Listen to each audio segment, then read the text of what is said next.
Hi guys, I'm Raymond. I'm Jayde. And I'm Hannah, and today we'll be focusing on the topic of decimals.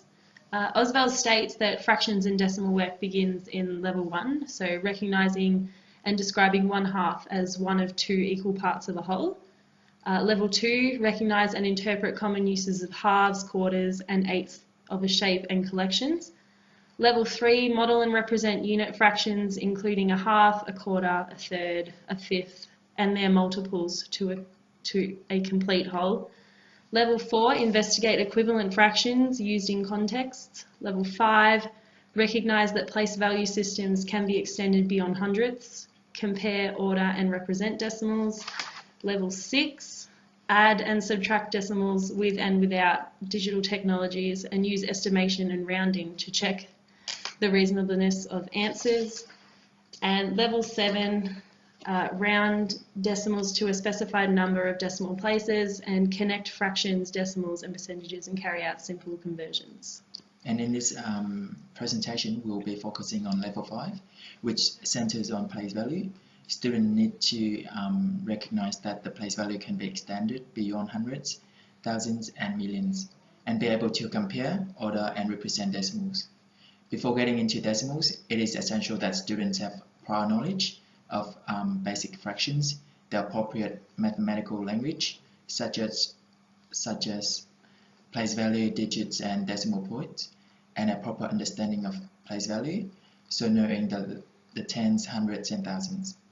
It is important that the students learn decimals because it relates to a lot of real-life situations, and since we don't count everything in whole numbers or discrete quantities, in some cases we need to break down the whole number to be more precise, such as height, money, or any continuous measure. The objectives are for the students to explore decimals, place value, and read and write decimals using tenths, hundredths, and thousands, and to be able to compare using greater than and less than notations. Before we get started with the lesson, we would give a bit of an introduction to decimals, so why they are important and when we would use them in real life situations.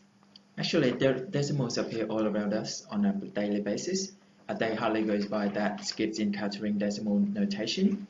For example, anywhere that involves the distribution or counting of money, like purchasing breakfast or lunch, filling a vehicle with petrol, or shopping. In order for students to understand and make a link to real-life situations, these posters will be given out to demonstrate why decimals are used. Okay. But before they could really understand the significance of these posters, they first need to have a strong understanding of place value. Students will be introduced to the decimal place value after they have an understanding on fractions. And because of this understanding, we can use fractions to introduce the decimal place values.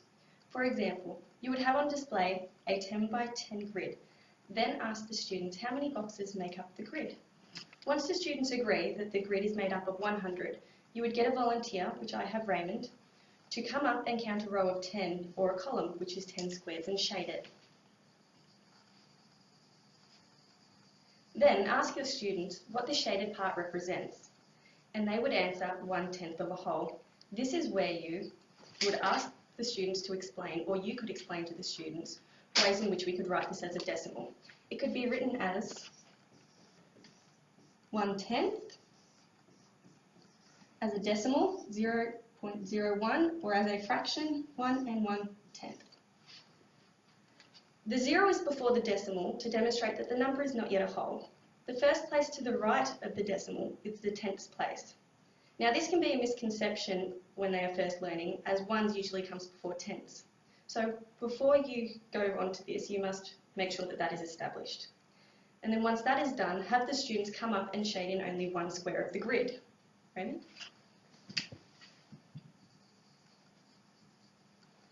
Then ask the students, what is this shaded part represented? It is 1/100th, which is written as 0.01 or 1/100th. Notice there is now a 0 after the decimal and then the 1. This is because 2 places right of the decimal is the 100th place. After this, ask the students, is 0.1 greater than or less than 0.01? The students being new to this concept might have the misconception that the one with the more numbers is greater than the one with the lesser numbers. Also, they have been taught that hundreds are bigger than tens, so be sure to provide a visual demonstration for them to compare which one is closer to the decimal. Another misconception you might come across is that 0.01 and 0.10 have different values because there is an extra number.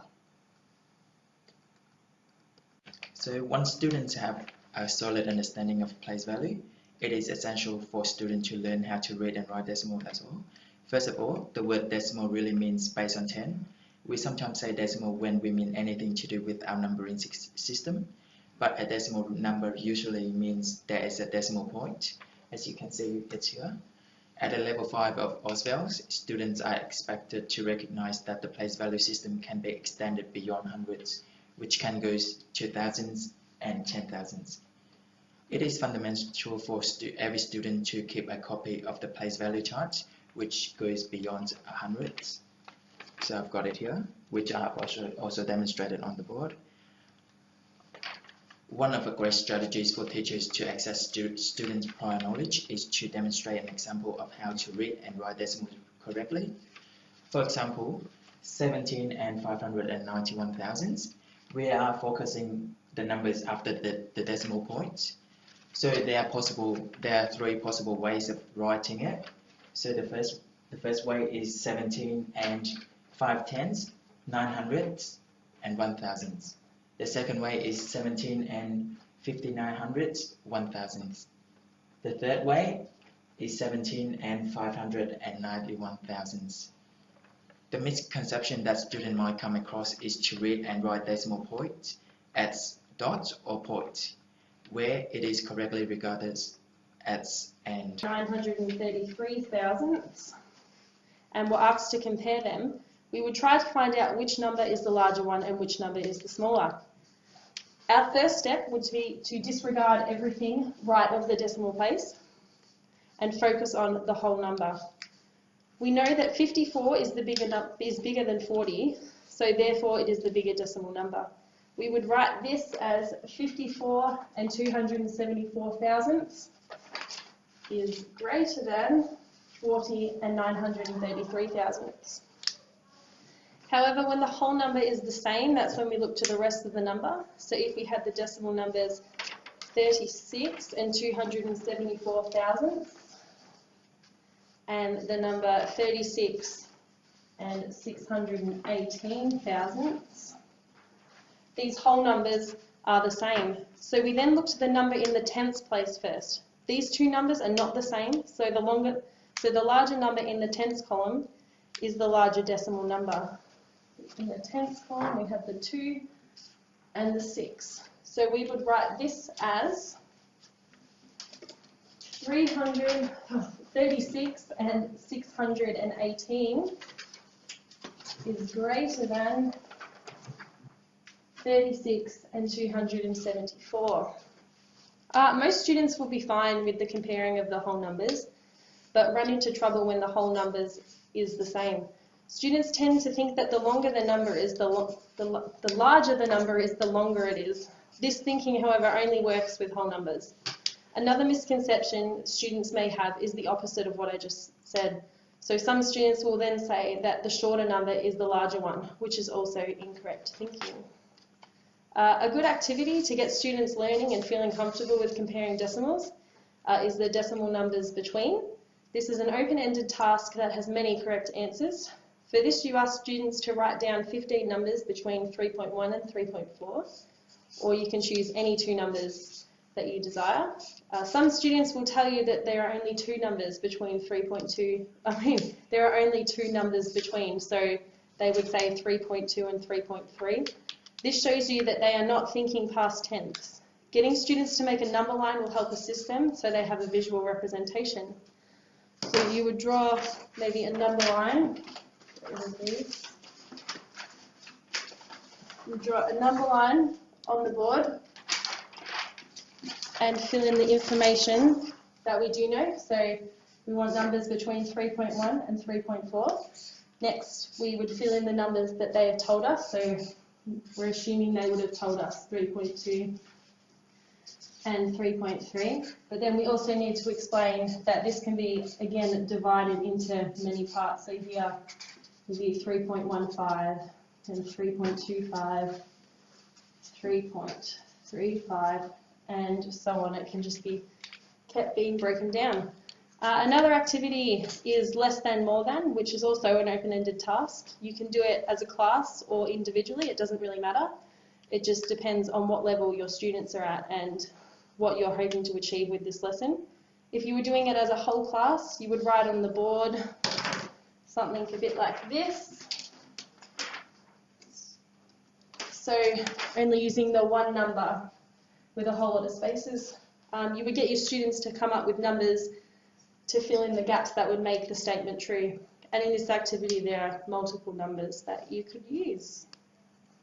We hope that our video presentation on decimals and place value was insightful and provided you with ideas for classroom activities.